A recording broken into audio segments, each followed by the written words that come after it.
उत्तराखंड के सामने है, देवभूमि के सामने है। वो संकट पूरे राष्ट्र का संकट है और इसमें से कुछ संकट तो ऐसे हैं राष्ट्र नहीं पूरे विश्व के संकट है। इस वर्ष नए वर्ष पे 31 दिसंबर की रात को यूरोप के बहुत सारे शहरों में आगजनी हुई है और ये कह के आगजनी हुई कि नया वर्ष मनाना हराम है, इसलिए नया वर्ष नहीं होना चाहिए। ये हमने देखा है।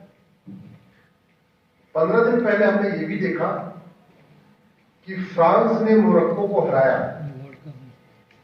तो फ्रांस में आगजनी की गई कि फ्रांस ने मोरक्को को क्यों हराया।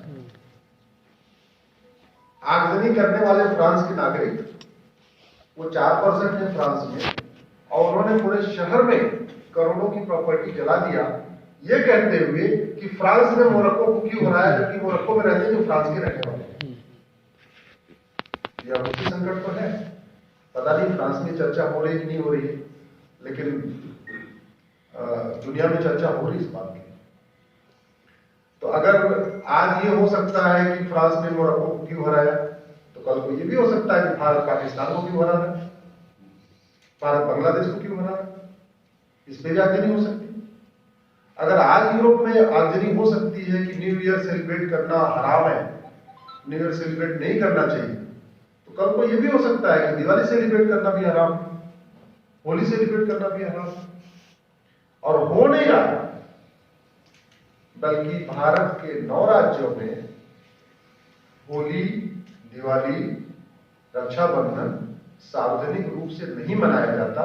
ये मैं आपको बताना चाहता हूं। नागालैंड में होली दिवाली सार्वजनिक रूप से नहीं मनाई जाती। मेघालय में, शिलांग में होली दिवाली पब्लिकली नहीं मनाई जाती। लक्षद्वीप में होली दिवाली पब्लिकली नहीं मनाई जाती। अरुणाचल में वही स्थिति आ रही है, मणिपुर में वही स्थिति आ रही है। एक मेरी पीआईएल चल रही है जिसमें मैंने माइनॉरिटी एक्ट को चैलेंज किया है। 1992 में जो कानून बनाया था उसमें मैंने यही कहा है कि भारत के 9 राज्यों में हिंदू अल्पसंख्यक हो चुके हैं और कुछ नहीं तो कम से कम उनको अल्पसंख्यक का दर्जा दे दीजिए। एक्चुअल में कहीं 1% बचे हैं, कहीं 2% बचे हैं। हमें ये पता ही नहीं है कि कश्मीर में हिंदू केवल 1% है, लद्दाख में हिंदू केवल 1% है, लक्षद्वीप में हिंदू केवल 2% है, मिजोरम में हिंदू केवल 2% है, नागालैंड में हिंदू केवल 8% है, मेघालय में हिंदू केवल 11% है। ऐसे ऐसे भारत के 9 राज्यों में हिंदुस्तान के 9 राज्यों से हिंदू खत्म हो चुके हैं। हम दुनिया की बात कहां से करें? जहां से माता गांधारी आई, गंधार, आज वहां लड़कियां स्कूल नहीं जा सकती। जब वो गंधार था तो वहां सर्वधर्म समभाव था, नारी तो नारायणी थी, सबका साथ सबका विकास था, वसुधैव कुटुंबकम की भावना थी। लेकिन जब अफगानिस्तान बन गया तो स्कूल नहीं जा सकते। जब वो कैकेय था तो सर्वधर्म समभाव था, सबका साथ सबका विकास था। लेकिन जब वो पाकिस्तान बन गया तो वो वहां बम फूट रहे। जब वो पर्शिया था, शांत था, समृद्ध था, खुशहाल था। लेकिन जब वो ईरान बन गया तो वहां बम फूट रहे। जब वो तक्षशिला था, सुबह आरती होती थी, हवन होता था, वसुधैव कुटुंबकम की बात होती थी, आचार्य चाणक्य वहां पर सुबह सुबह क्लास लिया करते थे। लेकिन रावलपिंडी बन गया तो रोज वहां बम फूट रहे। बात धर्म या मजहब की नहीं है, बात मानवता और राक्षसी संस्कृति की है। इसमें हिंदू मुस्लिम का कोई चक्कर नहीं। और 2 संस्कृतियों का युद्ध आज से नहीं, हजारों साल से चल रहा है। आप लोग एक बार विष्णु पुराण को पढ़िए। विष्णु पुराण नहीं पढ़ सकते तो विष्णु पुराण धारावाहिक देखिए। बी.आर. चोपड़ा ने जब महाभारत बनाया था, महाभारत के बाद उन्होंने एक धारावाहिक बनाया विष्णु पुराण, 45 एपिसोड या 50 एपिसोड का है। एक एक करके देखेंगे तो 2 महीने के अंदर हो जाएगा पूरा। उसको आप देखेंगे तो आप पता चलेगा कि दो संस्कृतियों का युद्ध बहुत पहले से है, दो सोच के बीच में टकराव बहुत पहले से है। एक सोच क्या है, एको हम द्वितीयो नास्ति, जो मैं कह रहा हूं वही ठीक है, जो मैं कह रहा हूं ऐसे ही रहो, ऐसे ही कपड़ा पहनो, ऐसे जीवनचर्या अपनाओ, इसी तरीके से रहना है। दूसरी सोच क्या कह रही है, नारी नारायणी वसुदेव कुटुंबकम, सर्वधर्म संभाव, सबका साथ सबका विकास, सब समान है। एक सोच कहती है सब समान है, एक सोच कह रही है सब तो छोड़ो, महिला पुरुष भी समान नहीं। एक सोच कह रही है कि इंद्रियों पर नियंत्रण करो, मोक्ष प्राप्ति हो जाएगी। एक सोच कह रही नहीं नहीं नहीं, इंद्रियों से कोई लेना देना नहीं, तुम आतंकवादी हो, तुम कुछ भी हो, तुम जिहादी हो, तुम कुछ भी हो, ये 4 काम कर लो, तुम जन्नत में चले जाओ। एक सोच कह रही है कि आप बिना किसी बाहरी बिना किसी उसके अपने आप पे कंट्रोल करके, अपने ध्यान के समाधि के द्वारा, अष्टांग योग के पालन के द्वारा आपको मोक्ष प्राप्त हो जाएगा। दूसरी सोच क्या कह रही है, जब तक दुनिया में 51% फॉलोअर नहीं हो जाएंगे तब तक कयामत की रात नहीं आएगी। जब तक कयामत की रात नहीं आएगी तब तक लोग कब्र में रहेंगे। जब तक कयामत की रात नहीं आएगी तब तक जन्नत और जहन्नुम का डिसीजन नहीं होगा। तो वो सोच पूरी दुनिया को कन्वर्ट करने में लगी है, कन्वर्ट भी कर रही है, जनसंख्या विस्फोट भी कर रही है।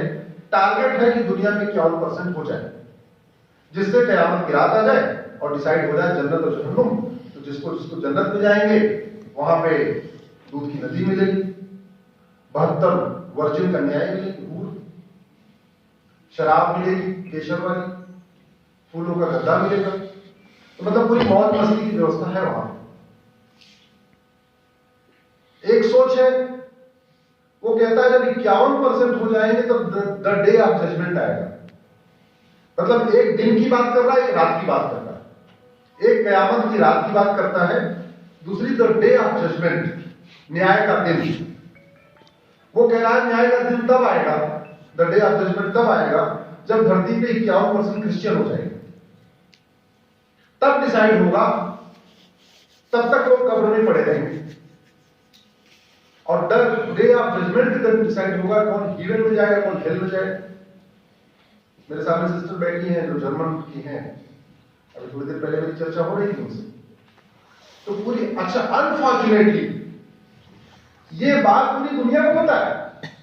एक कयामत की रात के लिए पूरा दिन रात एक कर रहा है, दूसरा डे ऑफ जजमेंट के लिए लगा हुआ है, मेरा 51% हो जाए, मेरा 51% हो जाए। और जिन लोगों को कन्वर्ट करके कयामत की रात की व्यवस्था हो रही है, डे ऑफ जजमेंट की व्यवस्था हो रही है, उनको पता ही नहीं। वो सोच रहे दुनिया ऐसी है।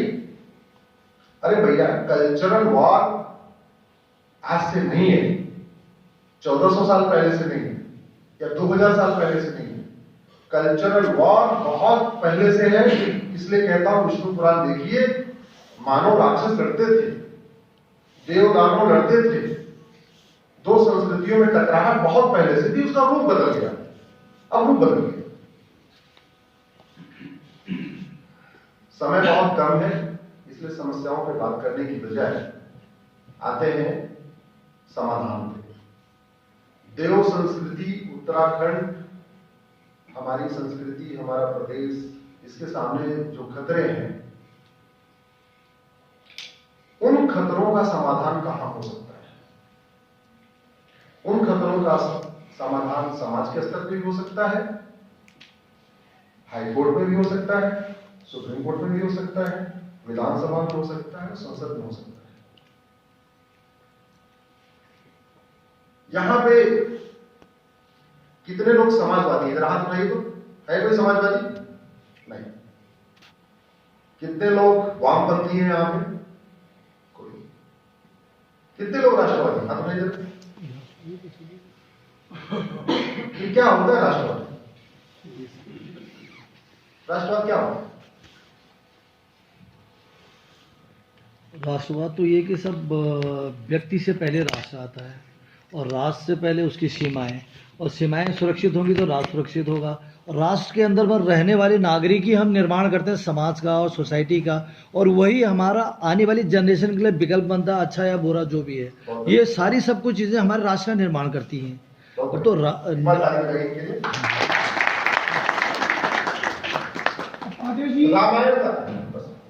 रामायण का उत्तरकांड पढ़िए, जो तुलसीदास ने लिखा उसको पढ़िए या वाल्मीकि जी ने लिखा उसको पढ़िए। उसमें राम राज्य की कल्पना है। राम राज्य में जो सबसे पहला एम्फेसिस है वो बात हुई है स्वधर्म की। मनसा वाचा कर्मणा, अपने स्वधर्म का पालन करना ही राष्ट्रवाद है। नाई मनसा वाचा कर्मणा बाल काटे, धोबी मनसा वाचा कर्मणा कपड़ा धोए, मिस्त्री मनसा वाचा कर्मणा घर बनाए, टीचर मनसा वाचा कर्मणा पढ़ाए, डॉक्टर मनसा वाचा कर्मणा इलाज करे, जज मनसा वाचा कर्मणा लोगों को न्याय दे, वकील मनसा वाचा कर्मणा अपना पक्ष रखे,